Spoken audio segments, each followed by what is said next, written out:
समझो जाना, सनम तुझे पाने का ये था सारा बहाना। चलो भी जो हुआ जाने दो, बहुत हो चुका जाने दो।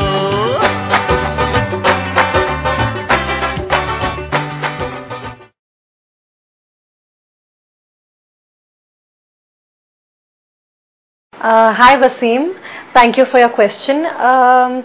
मैं घर में ज़रूर बात करती थी, खूब एंजॉय करते थे हम लोग शाम को, लेकिन मैं ये नहीं जानती कि शो में क्या दिखाया गया था, क्या नहीं दिखाया गया। ये बात कुछ हद तक सही भी है, क्योंकि घर में जाते ही सबके साथ मिलना पहली बार थोड़ा मुश्किल होता है, लोगों के साथ इंटरैक्ट करना। लेकिन कुछ हफ्ते बीतने के बाद मेरे काफ़ी बार फ्रेंड्स बने, तो ऑब्वियसली उसके बाद मैं ज़्यादा सबके साथ बातें करने लगी। And towards the end of the show ज़रूर मैंने अपना स्टे को एंजॉय किया, क्योंकि शादी थी, कुछ ऐसे टास्क दिए गए थे जिनको मैंने खूब एंजॉय किया। And overall I am happy that finally you saw my fun side as well.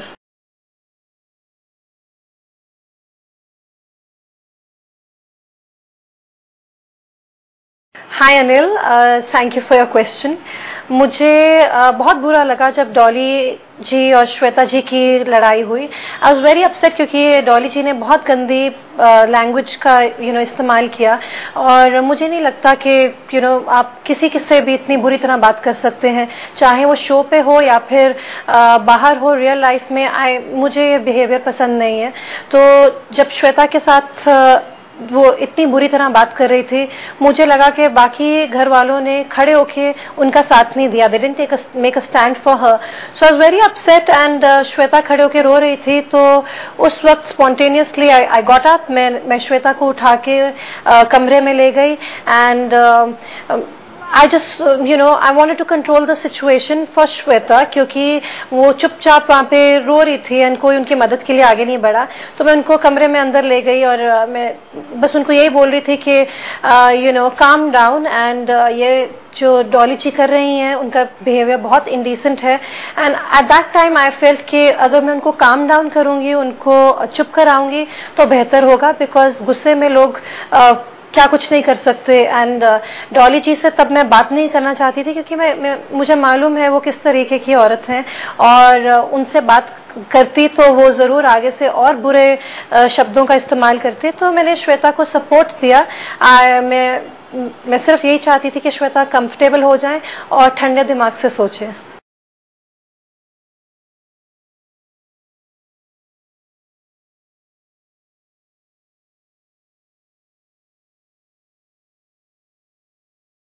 हाय शाबाज, सबसे पहले thank you for the compliments. अगर आपको ऐसा लगता है कि मैं शादी में अच्छी लग रही थी, तो थैंक यू वेरी मच। शादी का टाइम था, एंड ऑफ कोर्स मैं चाहती थी आई लुक्ड माय बेस्ट। एक बहुत अच्छा ओकेजन मिला था हमें अपने बेस्ट इंडियन कपड़े पहनने का, ज्वेलरी पहनने का, तैयार होने का। And I really enjoyed the experience. मुझे शादी बिल्कुल भी बोरिंग नहीं लगी, मैंने खूब एंजॉय किया। काफ़ी ऐसे रस्म थे जो हमें खुद करने थे, मेहंदी, हल्दी, संगीत, और उसके बाद ऑफ कोर्स निकाह।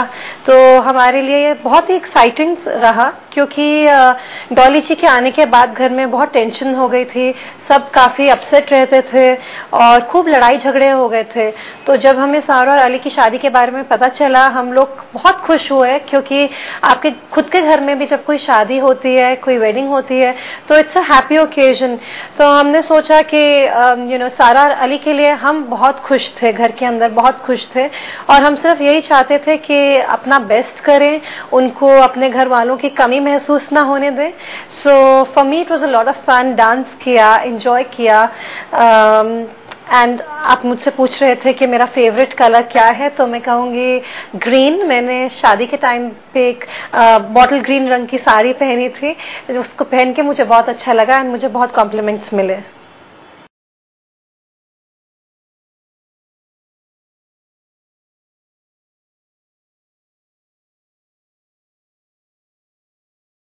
हाय रितिका, राहुल के साथ मेरा बहुत ही अच्छा रैपो था, क्योंकि बहुत हद तक टू क्वाइट एन एक्सटेंट हम दोनों एक ही वेवलेंथ से थे, तो it was very easy to the comfort level उनके साथ बात करने का. I used to enjoy his company. उनसे मैं बहुत टिप्स लेती थी वर्कआउट के बारे में, बिकॉज उनको बहुत नॉलेज है, this is his profession. And हम लोग काफी बातें करते थे, घर वालों की बातें करते थे.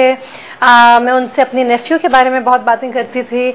आई used to tell him about my friends, और या सबसे ज्यादा उनके साथ वर्कआउट रिलेटेड बातें रहती थी.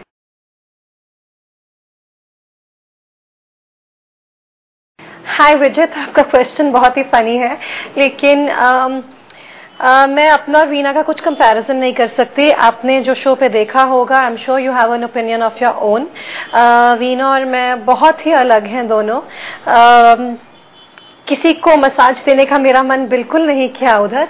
Of course once in a while किसी की तबीयत अगर ठीक नहीं होती थी, यू नो, हम वहाँ सुबह से उठ जाते थे, और काफी कुछ ऐसे रूल्स थे घर के अंदर जिससे आप बहुत स्ट्रेस्ड भी महसूस करते थे. तो अगर किसी की तबीयत खराब थी, वंस इन अ वाइल किसी ने मुझे रिक्वेस्ट किया, तो मैंने जरूर उनका हेड मसाज किया, but only from the point of view कि मैं किसी को जब उनकी तबीयत खराब थी उनकी कुछ मदद कर रही थी, but not in any other way. Renu, जिस कंटेस्टेंट को मैं डेलिबरेटली अवॉइड करती थी वो थी डॉली जी, क्योंकि मैं जितना हो सकता था उनसे अपनी इंटरेक्शन कम से कम रखती थी, क्योंकि उनसे कुछ ही देर में मिलने के बाद मैं समझ गई थी कि वो सबसे लड़ाई करने के लिए एक मौका ढूंढती हैं, और अगर आप उनसे सिंपली भी कुछ नॉर्मल बात भी करते तो वो उसको घुमा फिरा के ऐसा ट्विस्ट दे देती जिससे लड़ाई हो ही सकती थी. तो मैं डॉली जी से अपना इंटरेक्शन कम से कम रखती थी. हाय विनोद, बिग बॉस के घर से बाहर आने के बाद मैं जल्द से जल्द फैशन शोज पे वापस आना चाहती हूँ. मैंने ये पूरा 6 हफ्ते अपना फैशन शोज, अपना जो मेरा एक स्केड्यूल था उसको बहुत मिस किया, और मैं एक ऐसे टाइम पे बिग बॉस के घर के अंदर गई थी जो fashion season is booming, so बहुत शोज को मिस किया. And I am just hoping कि you know after a few days I get back to the ramp shows, and I can't wait to get back to work. Hi Sadaf, मेरा वीना के साथ उसी तरीके से interaction रहा जैसा बाकी घर वालों के साथ होता था. हम काफी हंसी मजाक करते थे दोनों, एंड कुछ हद तक we used to get along. जो इंडिया पाकिस्तान को लेके वो बातें करती थी वो मुझे लगता है कि उनको अवॉइड करना चाहिए था, क्योंकि एक बहुत ही सेंसिटिव टॉपिक है और सबके अपने अपने ओपिनियंस होते हैं, लेकिन मुझे लगता था कि उनको ये टॉपिक अवॉइड करना चाहिए था. वीना जरूर अपनी अपीयरेंस पे खूब ध्यान देती थी. उनको कपड़े पहनने का, ड्रेसअप करने का और अब हाई हील्स पहनने का बहुत शौक है, और आपको अच्छा लगा तो दैट्स गुड फॉर यू. सी, मैं एक बहुत ही ओपन माइंडेड लड़की हूँ, और मैं लोगों को ज्यादा जज करना मुझे पसंद नहीं है. तो मैं सोचती थी कि ये इनकी खुद की पर्सनैलिटी है, इनको जो शौक है यू नो अपनी अपीयरेंस पर ध्यान देना, मैं उस पर जजमेंटल नहीं थी, और इनफैक्ट मेरे को बहुत क्यूट लगता था उनका ये अंदाज.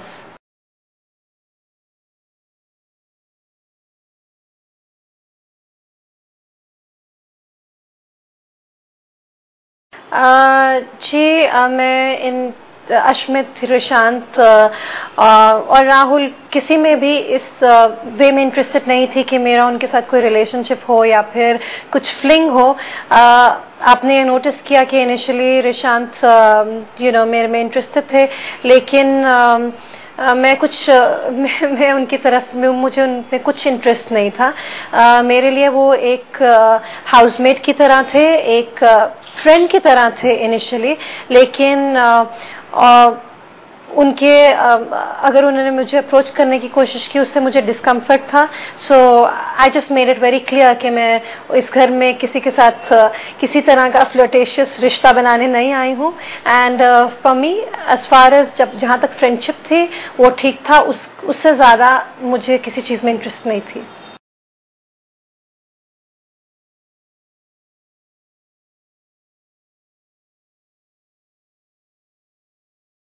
हाय Sneha, thank you for your question. जी, जैसा मैंने घर से निकलने के बाद सलमान जी को भी बोला था कि मैं राहुल से ज़रूर मिलना चाहूँगी. मैं राहुल से मिली. We had dinner together and हम दोनों को काफ़ी सारी बातें करनी थी घर से बाहर की. We had a lot of catching up to do. So it was fun meeting Rahul. घर के बाहर का एक्सपीरियंस, घर के अंदर तो हम दोनों खूब बातें करते थे और अब देखना चाहती थी कि घर से बाहर आके भी इफ हमारी बॉन्डिंग सेम रहती है कि नहीं.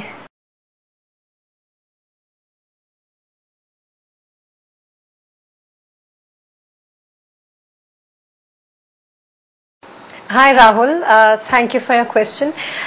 फर्स्ट ऑफ ऑल, अगर आपको लगता है कि राहुल और मैं साथ में अच्छे दिखते हैं तो उस कॉम्प्लीमेंट के लिए थैंक यू. एंड इसके बारे में मैंने पहले कभी सोचा नहीं था और आपका क्वेश्चन सुनने के बाद मुझे ऐसा लगता है कि अगर आप ये सोचते हैं कि राहुल और मैं साथ में अच्छे लगे तो क्यों नहीं, ऐसा कोई मौका मिलेगा तो I will definitely give it a thought.